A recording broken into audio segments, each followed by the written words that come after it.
서글픈 이야기. 이태준. 이 짧은 글은 1932년 7월 29일 경주 가는 길에서 썼다고 합니다. 서글픈 이야기. 동경이지만 한적한 시외의 가을이었다. 우리가 있던 집 부엌편에는 조그만 지름길이 있었다. 그 행길이 앞에 따로 있으니까 이 길로는 별로 다니는 사람이 없었다.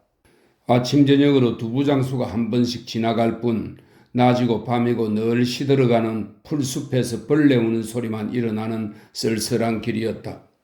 그런데 한 번은 저녁마다 이 길을 한 번씩 지나가는 사람이 있는 것을 깨달았다. 그 사람은 게다 소리도 내지 않았다. 이 게다는 일본의 남학신이죠.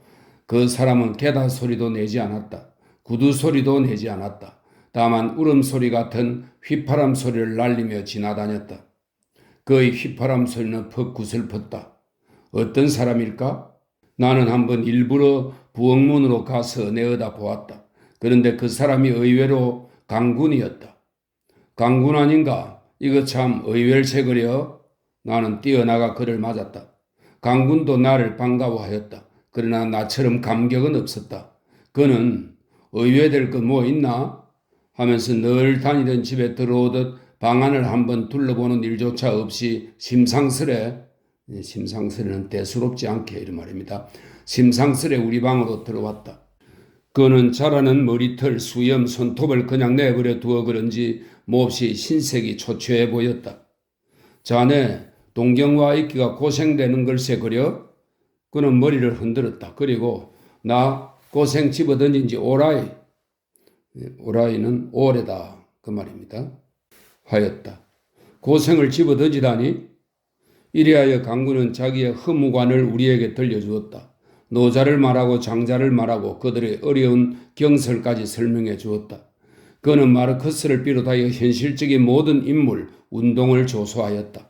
나중에는 옆에 앉았던 마르크시스트이던 김군과 논쟁까지 있었는데 이론은 별 문제이거니와 아무튼 강군은 저보다 몸이 배나 강대하고 목청이 또한 그러한 김군을 끝끝내 입기운으로도 자기의 자리를 따르지 못하게 하였다. 그는 가끔 우리에게 놀러오기 시작하였다. 김군은 그를 싫어하나 그는 김군을 좋아하는데 그의 너그러움이 있었다. 나는 그를 좋아하였다. 아니 존경하였다.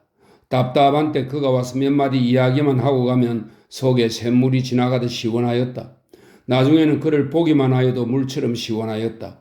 나는 그에게 높은 덕이 있는 것을 느끼며 그를 친구 이상으로 존경하였다. 그러나 한 가지 딱한 것이 있었다. 우리는 차츰 그를 딱한 친구라 부르게 되었다. 그는 몇 끼니씩 굶어 다니었다. 그냥 볼 수가 없었다. 와서 자고 가면 온 집안에 이 소동을 일으켰다. 차츰 와서 자는 것을 달갑게 여길 수가 없었다. 어떤 때는 감나가는 책이 없어졌다. 그러면 어뢰 강군이 그 다음날 들러서 자네 책 한 권 갖다 재폈네 하였다. 딱한 친구였다. 강군의 집은 부자란 말을 들었다. 또 그는 외아들이란 말도 들었다. 그러나 그는 아버지와 상극이라 하였다.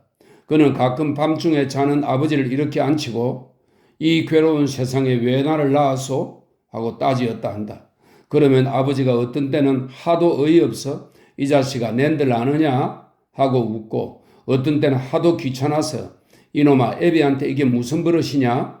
하고 역정을 내면 강군은 오히려 기가 막히는 듯이 껄껄껄 소리쳐 웃고 천연스레 애비 그건 그대가 나를 20년 동안 길러준 그 정실관계를 말함이었다. 어서 그 아둔을 버리고 좀 더 무연한 대국에 나서 생각해보라. 애비는 무엇이고 아들은 무엇인가? 내 그대를 더불어 뻗하여 이야기하지 못할 조건이 어디 있는가? 하고 탄식하였다 한다. 강군은 이런 투로 자기 부모와 이웃과 가까워지려던 것이 오히려 인연을 끊게까지 멀어진 것이었다.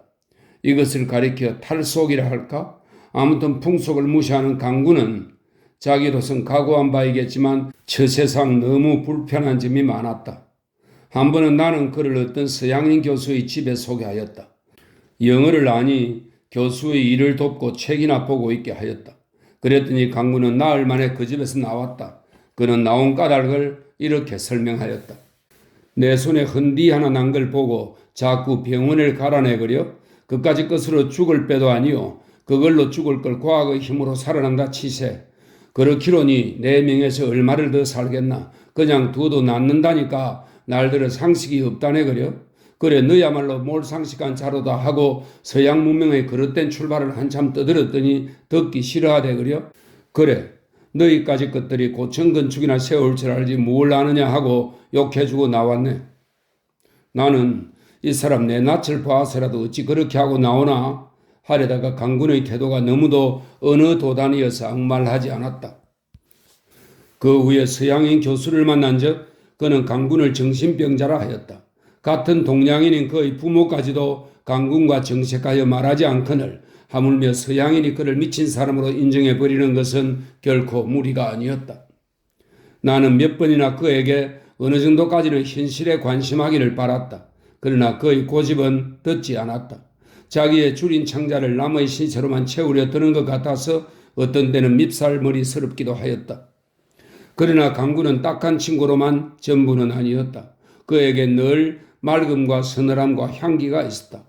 그의 사상의 최고봉을 어루만지는 듯한 빼어난 기고를 나는 한결같이 존경하여 맞이 않았다. 그는 그 후 이내 어디로 갔는지 모르게 우리 주위에서 사라졌다. 나는 퍽이나 적막을 느꼈다. 4, 5년이 지나는 동안 만나고 싶은 그는 한 번도 나타나지 않다가 오늘 뜻밖에도 차중에서 그를 만난 것이다. 참말 뜻밖이다. 그를 만나보는 것만도 뜻밖이려니와 그가 이렇게 다시 변한 것도 뜻밖이다. 우리는 만나자 이내 그가 먼저 내리게 되어 긴 말을 주고받지는 못하였지만 잠깐 보아도 그는 너무나 달라져 있었다. 강군이 안경을 쓰다니 이것만도 나로서는 놀라지 않을 수 없는데 더구나 금리를 박은 것. 지금 같아서는 풍년인데 가을에 고가가 어떨런지 하던 말. 동서남북 표가 달린 금시계줄. 아들 애에게 줄 것이라고 세발 자전거를 사들은 꼴. 그는 참말 몹시도 변해버렸다.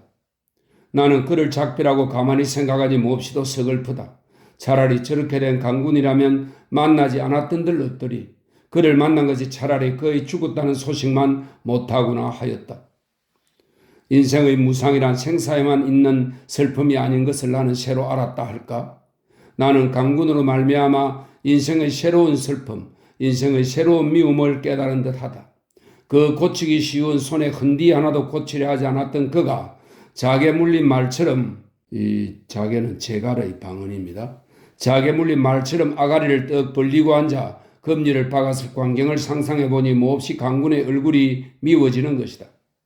강군은 차를 내릴 때 나더러 부디 자기 집에 한번 와달라 하였다.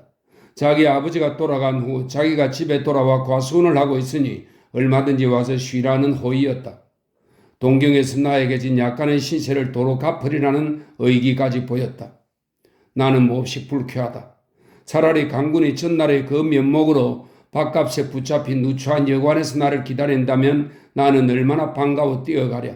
그러나 강군은 지금 금시계를 차고 금리를 받고 시원한 사랑을 치우고 기름진 음식으로 나를 기다리겠노라 한다. 허허.